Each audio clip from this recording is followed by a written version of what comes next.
नमस्कार, मैं गीता रावत प्रांजल ज्ञान गंगा चैनल में आप सभी का स्वागत करती हूँ।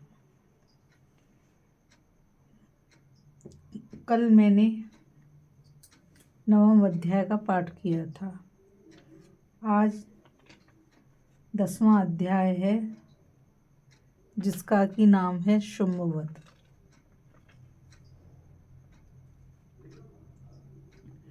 नवम अध्याय में हमने निशुंभ के वध की कथा को सुना था। अब 10वें अध्याय की कथा को सुनेंगे कि माँ भगवती दुरात्मा शुंभ का किस प्रकार वध करेंगी। इस अध्याय में माँ ने शुंभ से स्वयं कहा है कि मेरे रूप अनेक हैं, पर मेरी शक्ति सभी रूपों में एक है।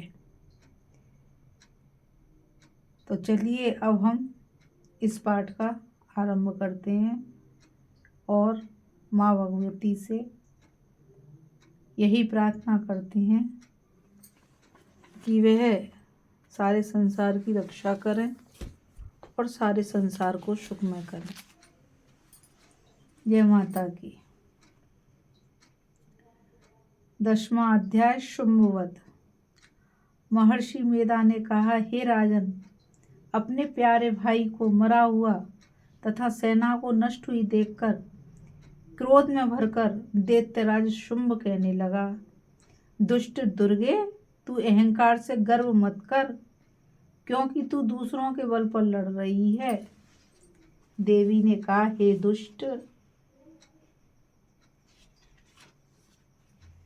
देख, मैं तो अकेली ही हूँ। इस संसार में मेरे सिवा दूसरा कौन है? यह सब मेरी शक्तियाँ हैं। देख, यह सब की सब मुझ में प्रविष्ट हो रही हैं। इसके पश्चात ब्रह्माणी आदि सब देवियाँ उस देवी के शरीर में लीन हो गईं और देवी अकेली रह गई। तब देवी ने कहा, मैं अपनी ऐश्वर्य शक्ति से अनेक रूपों में यहाँ उपस्थित हुई थी। उन सब रूपों को मैंने समेट लिया है। अब अकेली ही यहाँ खड़ी हूँ, तुम भी वहीं ठहरो। महर्षि मेधा ने कहा। तब देवताओं तथा राक्षसों को देखते देखते देवी तथा शुंभ में भयंकर युद्ध होने लगा। अंबिका देवी ने सैकड़ों अस्त्र शस्त्र छोड़े। उधर दैत्यराज ने भी भयंकर अस्त्रों का प्रहार आरंभ कर दिया। देवी के छोड़े हुए सैकड़ों अस्त्रों को दैत्य ने अपने अस्त्रों द्वारा काट डाला। इसी प्रकार शुंभ ने जो अस्त्र छोड़े, उनको देवी ने अपनी भयंकर हुंकार के द्वारा ही काट डाला। दैत्य ने जब सैकड़ों बाण छोड़कर देवी को ढक दिया, तो क्रोध में भरकर देवी ने अपने बाणों से उसका धनुष नष्ट कर डाला। धनुष कट जाने पर दैत्येंद्र ने शक्ति चलाई, लेकिन देवी ने उसे भी काटकर फेंक दिया। फिर दैत्येंद्र चमकती हुई ढाल लेकर देवी की ओर दौड़ा, किंतु जब वह देवी के समीप पहुंचा तो देवी ने अपनी तीक्ष्ण बाणों से उसकी चमकती हुई ढाल को भी काट डाला। फिर दैत्येंद्र का घोड़ा मर गया, रथ टूट गया, सारथी मारा गया। तब वह भयंकर मुगदर लेकर देवी पर आक्रमण करने के लिए चला, किंतु देवी ने अपने तीक्ष्ण बाणों से उसके मुगदर को भी काट दिया। इस पर दैत्य ने क्रोध में भरकर देवी की छाती में बड़े जोर से एक मुक्का मारा। दैत्य ने जब देवी को मुक्का मारा तो देवी ने भी उसकी छाती में जोर से एक थप्पड़ मारा। थप्पड़ खाकर पहले तो दैत्य पृथ्वी पर गिर पड़ा, किंतु तुरंत ही वह उठ खड़ा हुआ।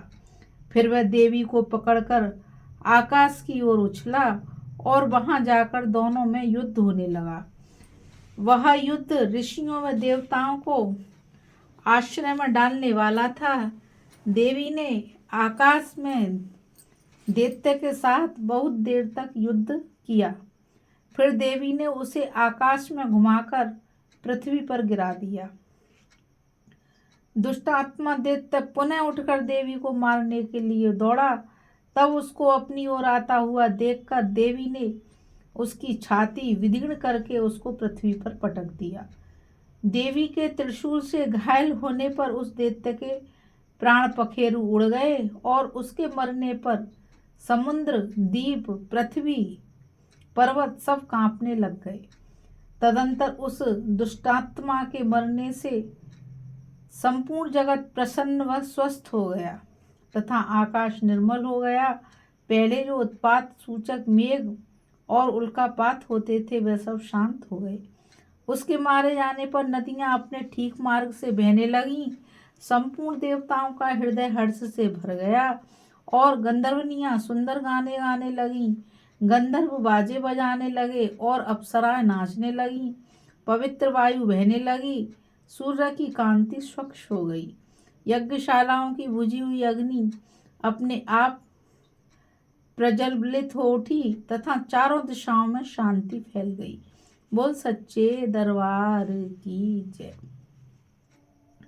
इस अध्याय में हमने इस चीज को देखा और जाना कि माँ भगवती अनेक रूपों में होकर भी एक है।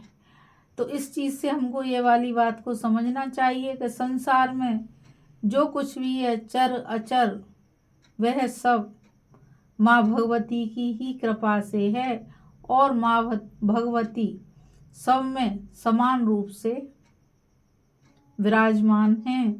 बोल सच्चे दरबार की जय।